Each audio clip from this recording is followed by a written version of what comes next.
So. Awesome. Well, Boomers are champs, and let's dive into our first topic of the day. Our first topic is brought to us by Nissan, and specifically the Armada Player of the Week. It's brought to you by our friends at Nissan and the all-new 2025 Nissan Armada. Each week, we're taking a look at a draft prospect and picking one guy that stands apart, the guy we believe showcases the strength and power needed to push the Browns forward as we look ahead to next season. And this week's Armada clear-cut Player of the Week is Cam Skattebo from Arizona State. You want to talk about a heavy-duty running back, a rugged player. He can conquer home crowds and road crowds. You saw what he did against Texas in the college football playoff. He exuded confidence. He dreamed big. He went big. And when I think of the Nissan Armada, I say go forth and conquer. That's exactly what I think of when I watch Cam Skattebo play football. It's clear that our Player of the Week is out here ready to conquer the road ahead with confidence, just like you can in the all-new Nissan Armada or any of their other outstanding vehicles. Take the Nissan Armada, Rogue, or Pathfinder and go find your big next adventure. Shop NissanUSA.com. So, guys, a couple weeks ago, the day after Myles Garrett re-signed his record-breaking extension with the Cleveland Browns, he was asked by Andrew Siciliano on a podcast about the plans at quarterback and whether or not that played a role in him signing an extension with the Browns. In case you forgot exactly how that interaction went, here is the clip from the podcast with Myles talking to Andrew Siciliano about the Browns' future quarterback plans. In all seriousness, do you know who the quarterback's going to be? I mean, do you have an idea? After conversations, I do have an idea. Okay. Do you like the idea? I like it enough to be here smiling in front of you because I think we have a good chance of that happening and making the most out of it. Can you tell us who it is, Myles? You know I can't do that. So, G. Bush, at the time of that conversation, do you believe the Browns had told Myles Garrett that the plan at quarterback was going to be Kenny Pickett and Joe Flacco, or do you think circumstances have changed, and that is how we have ended up with the Pickett-Flacco quarterback room? This is a tricky little question because I think he might have been just playing around a little bit. They might have told him. He gave him a ballpark idea of who's going to be the quarterback. But when it comes to Flacco, I think they did tell him it was going to be him. At that time, I don't think the Browns were in with any other quarterbacks. They didn't have enough cap space to get a lot of people. And they probably told him, look, Kirk Cousins is a long shot, but here's what we're going to do. Hey, man, Myles, you went to the playoffs one time, right? Couple times. The one time that you went to the playoffs, it was with Joe Flacco. How did you like him? You guys had fun at the end of the season. He's a professional. He's a good locker room person. You ain't gonna have no problems. With no turmoil. And look, you saw what the offense looked under him. And I also think they said Flacco will get that done, and then we're going to get a quarterback in somewhere within the first 2 rounds. A young quarterback. I think they probably told him who they were going to go after in terms of a young quarterback, and I think they did set it up. I think they did go after Flacco. They could have went after some other guys, but I think, what I said before, they're looking for familiarity. They're looking for people, that's a little comfort zone for people. Flacco just had some recent success. They grabbed him and they said, listen, we'll just go get a rookie quarterback. And this way, the rookie quarterback does not have to play immediately, so you don't have to be out there breaking your neck and going through these growing pains. We got a veteran. You get a rookie for the future. We can groom him slowly. But in the meantime, we're going to get you a guy like Travis Hunter that will help you on defense and help the offense. So here you go. How you feel about that, Myles? And then they said, he's like, I give it a C+. And they're like, how's about this $50, $60 million up front today? He was like, okay, I'll take it. I'm satisfied. Yeah, you saved the best part for last. There it is. What did he like about their conversation? $40 million per year. Yes, okay. Zeros. Okay. I got G. Bush is going to be your quarterback. I don't care. Yeah. Bring it. The whole conversation, that I never put a ton of stock into that. The only way that makes sense to me is if it's a guy you're drafting. And even then, if you're Myles, wouldn't you say, all right, cool, show it to me first and then I'll sign? Yeah. Why would you not wait until, why would you take their word on anything? If truly this is how it went. Yeah. Why would you take the word on anything? Wait for them to deliver and then, cool, all right, I'm in. I don't think that had nothing to do with it. I agree. I think, and plus he's been all over the board this entire offseason. How can you believe anything that he says? He's just all over the place. I never put a ton of stock into that clip from the start. except if it's, okay, we're taking Shador at 2 or whatever it is. Yeah. And even in that instance, if you're Myles, if it really means that much to you, wouldn't you wait until they deliver, even in the draft? Like, why the rush to sign into the what's going to happen between when he signed it and after the draft? Just wait. So I just that was a big nothing burger to me. Yeah, I hate it for Myles because he's gonna, when it's all said and done, he'll be one of the top 2-3 players ever to wear a Browns uniform. Here's what I hate about this whole episode. His management team tarnished his image in a way that it didn't have to be tarnished. Like, when you think about, like, the all-time great Cleveland Brown, Jim Brown, had a tarnished public image for a number of reasons.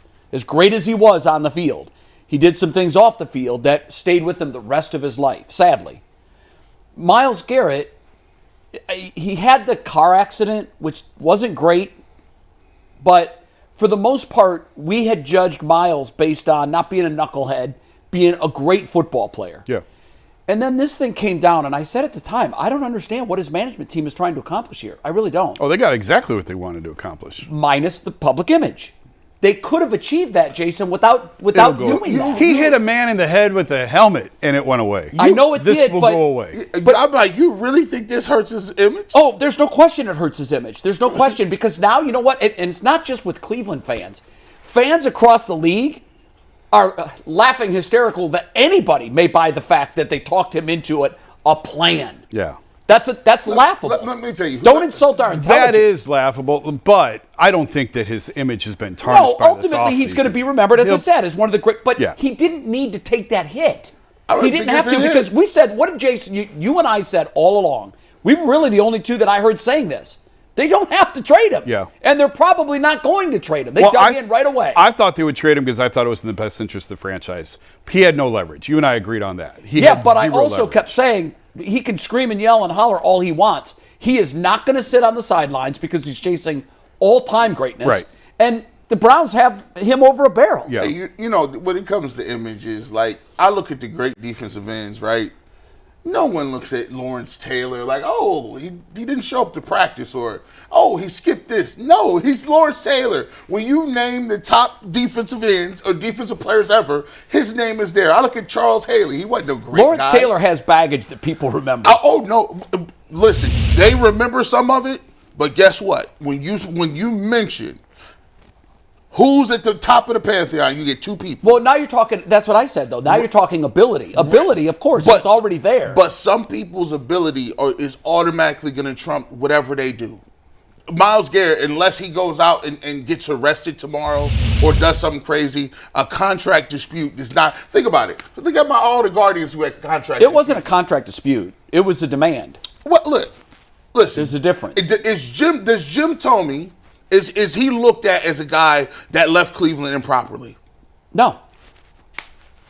That's because, remember. He stayed longer. He stayed the longest. I'm just saying, he got a statue. Right, Like, yeah. So he, like, look, at the time, you got to think about everybody who left. Jim Thome was the last one. They were like, He was the last to go. We're going to try to get something done. We're going to try. It did not work. Yep. And when I think of Jim Thome, I just think of all-time home runs. I don't think of, oh, well, listen, he left Cleveland and went to another. Eventually, everybody's going to, if you're in the league, When you think of Manny, what do you think of? One of the greatest hitters ever. Yeah.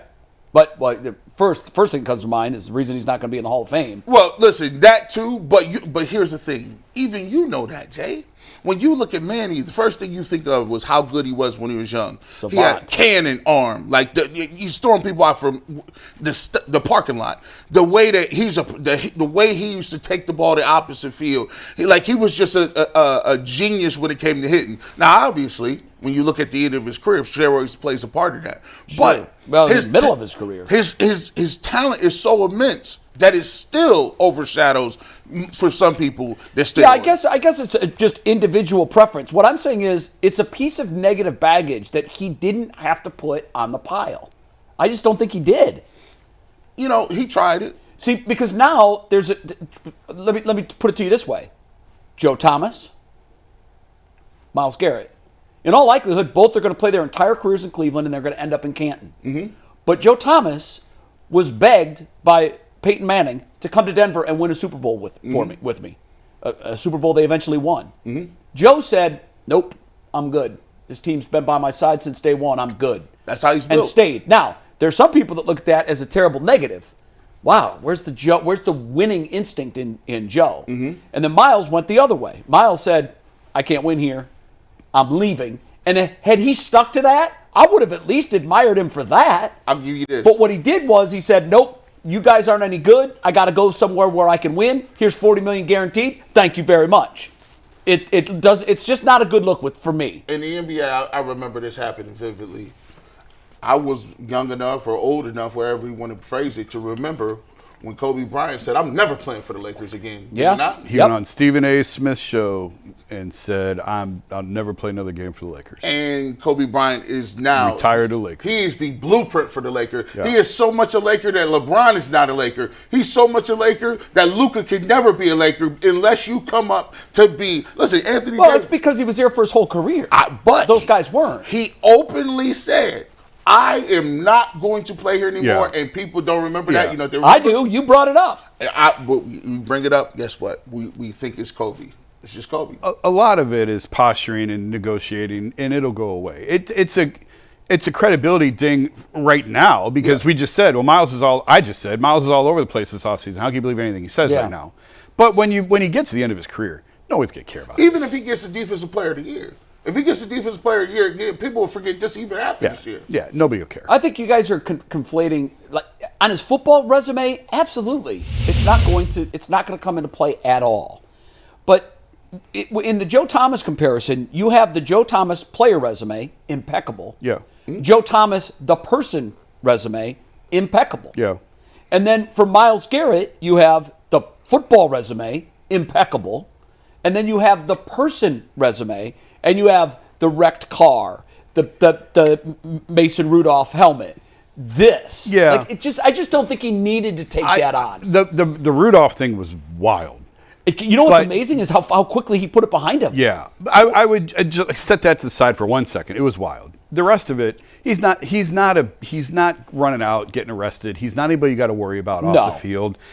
But there's been a lot of guys that went too fast and wrecked a car. Happens a lot. Yeah, for the could most happen part, to me he's a any great day. It could happen to me. I know it could happen to you. So I'm not gonna kill a guy over that. I wish the best for Myles. I want for Myles the same resume that Joe Thomas had. Impeccable from the day he walked in the building to the day he walked out. And I just think that his management team misplayed that whole situation poorly. I think they played it perfectly. They got him. The end result, yes. But that's exactly what they want. There's also part of the process, like what did you have to endure to get there? And what I'm saying is, I don't think he had to endure that to get there. They cracked a few eggs and they got a pretty big omelet. They did, but could he not have gotten that otherwise? I think everybody's different, right? Everyone has a different personality. Everybody has different things that make them tick and what's important to them, right? So I don't look at Joe Thomas any different, in the same lens as I look at Myles Garrett because they're different people with different motivations. And Joe Thomas, listen, I'm not going to compare. Joe Thomas is one of the. I always say this. He's one of the best dudes. He's the gold standard. He's one of the best dudes. Just not on the field, off the field, by the way he just treats people.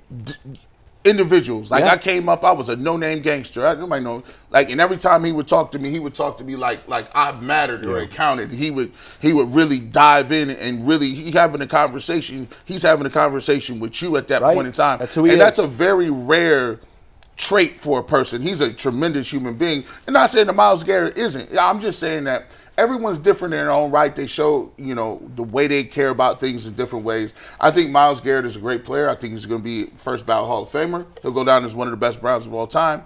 And I think as his career gets older and as he gets older, he'll look at some things and say, I don't know if I really like that or I don't, maybe I would have did that a little bit over. But I think in general, he's still a good person. And I think, people will forget about it. I think what he's done on the field, people will remember most. Let me ask you this so we can bring this back to where we started. If you gave Myles true serum today and said, Myles, your quarterback at the moment are Joe Flacco and Kenny Pickett, what do you think? What do you think Myles would say?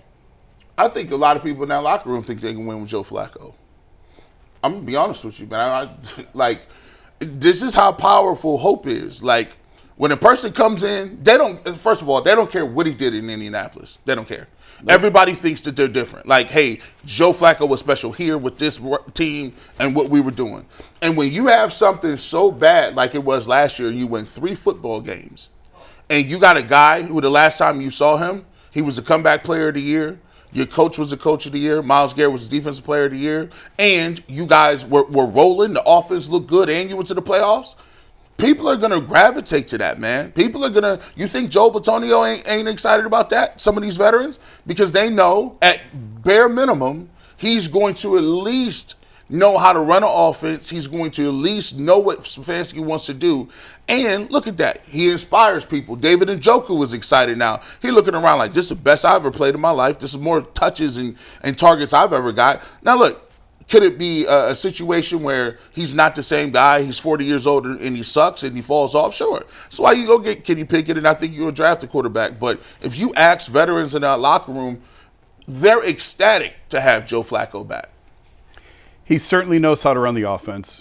There's a comfort level between the two of them. And I probably should clean up what I said Friday, because it was in the moment, and after taking the weekend to think about it, you know, I've been saying since November, December, Look at that growth. Well, no, I'm just like when we did the show, it was right after. I'm glad that you're doing that because, Jay, I feel like I know you pretty well, and I'm not going to ever. I'm not going to disparage any of your comments, but I sat here in disbelief, and then when we ran that bite on Channel 3, a lot of people were reaching out to me like I'm your caretaker. I'm like, look. That's Jay's opinion. It's different than mine. Yeah. I'm a little surprised that he feels that way. I mean, it was in the moment. And I remember, like, as the Flacco talk went on, I just kept dismissing it. Like, guys, he's 40 years old. You're trying to reclaim some magic here.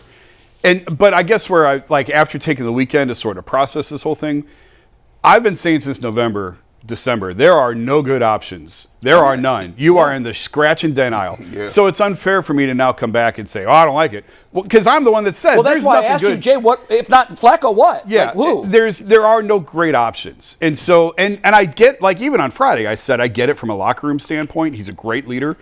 Pickett is too. Like, the two of them together is what you want. And, like, they're adults in the room. Yeah. And I know that is a hot button topic after a few years ago, but they're the type of leaders that you want at that position. Sure. And so, like, I get it.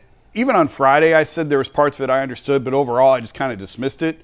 But, like, after having the weekend to reflect on it, it's like it's the best of a bad situation because there is nothing better out there right now. Not for the money they have. And I think they'll open up. I think it will be a competition this summer. For whatever that's worth. I think it'll be a quarterback competition. I would expect Joe to probably win it. I think Kenny will be the backup, and I think they'll probably draft a developmental type of quarterback who will play. This is Cleveland. They play 3 quarterbacks every year. Right. Sometimes in a game. So, right?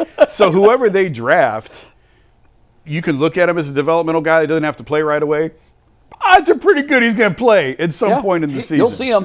And they need to. Like, you got to. It was the whole reason why I said you got to play Dorian, because you got to make a decision. Well, they saw enough. They're like, okay, we know we know what we got to do here. Does it give you pause that once upon a time the Browns thought Dorian was a viable NFL option? It's wild to hear the way they were talking about him. I agree 100%. In camp, like, I was told he looked the best in camp. Of the 3 of them that they had, that's why I kept pushing. Play Dorian, play the kid, see what you got. Yeah. And then he got out there, and there was vomit all over the field. Which is why I asked you if it gives you pause. I don't understand. And, like, is it an evaluation issue? Was it a Dorian issue? I don't know. What do you have? 2 touchdowns and like 10 picks? It was awful. No, it's double his touchdowns in his career. Don't give him an extra one. He had 1 and 10 picks, one of 6 quarterbacks ever to have. And see. One fewer touchdowns and so his ratio is negative 10 to 1.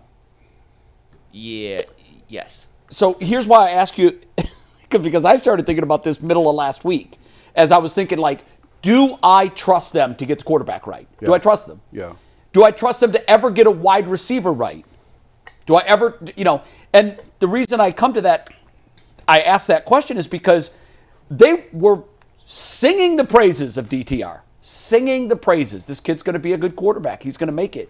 And like you said, vomit all over the field. It couldn't have gone any worse for him. Yeah. I don't know that there's, in the history of the NFL, for as many snaps as he's taken, I don't know that there's a worse touchdown to interception ratio, negative 10 to 1. It's not the worst ever, but it's among the worst ever. Wow, I got to see one that's worse than that. Negative 10 to 1. It's just that's mind-blowing to me. So I don't it gives me great pause to know that they're now looking at all the quarterbacks. Are they going to get this one right? Same thing when they draft a wide receiver. I hold my breath. Yeah. And I'm like, and I think I've mentioned on this show before, I've had an NFL talent evaluator tell me that it is obvious they have no idea what they're doing when it comes to evaluating wide receivers from the draft. Zero, none, nada. And that's why Andrew Berry is so excited about Travis Hunter. He can't screw that up. I don't know. One would hope. You stop this. We'll see. There will be no slander against 12. There ain't no sure things ever. That's it. There will be no slander against 12 before this starts. I know what I wanted to ask you guys, and I don't think it would happen because I think there might have been some animus when they traded him. But Amari Cooper had quite the season with Joe Flacco. Yeah. He's cheap. Yeah, I think that ship is probably sailed. See, I think so too because there was some friction. Like he wasn't I don't think he was the consummate pro that everyone thought he was at the end. I think he was upset over his contract. He was hot. But, I mean, would it be worth kicking the tires on that? But Because why? he had his greatest game ever as a pro with Joe Flacco. Now, I know he went to Buffalo and was the invisible man. Listen, you know what one of the greatest tenets of Project Stockpile is? We don't care about your feelings and your past. Get the gang back together. Get the band back together. Hey, come on in here, dog. Let me talk to you real quick. Now, listen, you was terrible last year. You ain't got nowhere else to go. What's it going to cost you? You bring him in. You bring him in on a nothing contract. See, he probably won't make the team. I Third would rather, receiver. but again, I will repeat from Friday. I totally believe this. Where are you trying to go? What is your North Star? You're really going to trot out the another best team you can be. See, I just can't take anything else than that. I would rather give those reps to Cedric. You'd Tillman. rather and because there's at least maybe there's something there. You have to find out. you know what I I would ain't do? got a problem with that. Here's what I would do. I would go to Joe Flacco. And I would say, Joe, you had a connection with Amari Cooper. Yeah. He had a terrible year in Buffalo. Worth bringing in? Just bring him into camp. And I would want to know what Joe has to say about it. It's sort of like the Guardians have this philosophy of we're going to play the kids. If we're going to bring somebody in, they have to be significantly better than what we have already. But that's because that's the model of their organization dictates that they have to do that. Yeah, but where this team, I think you have to be realistic about where the Browns are. This is a transition year. Absolutely. Period. It is so I don't know. Ceiling is 9 wins. So I don't know what you're really going to get if you bring Amari Cooper back.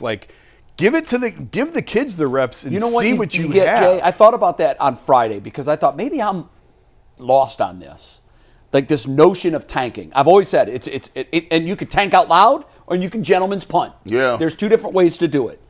I love the phrase gentleman's punt. It absolutely fits here. But here's what you get out of that. You're building a culture. No organization wins without the culture first. You don't win and then get the culture. You get the culture and then you win. So what is that culture worth? What would a 5-12 do? What would a 9-8 do? It gets you going in the right direction. It moves it's a game. It's a long game, and you're moving the board piece on the board. That's a big assumption that they're going to get to 9 wins, though. It's a huge assumption. They could, but here's that's the a thing. big assumption. I can't punt on the entire season Hey.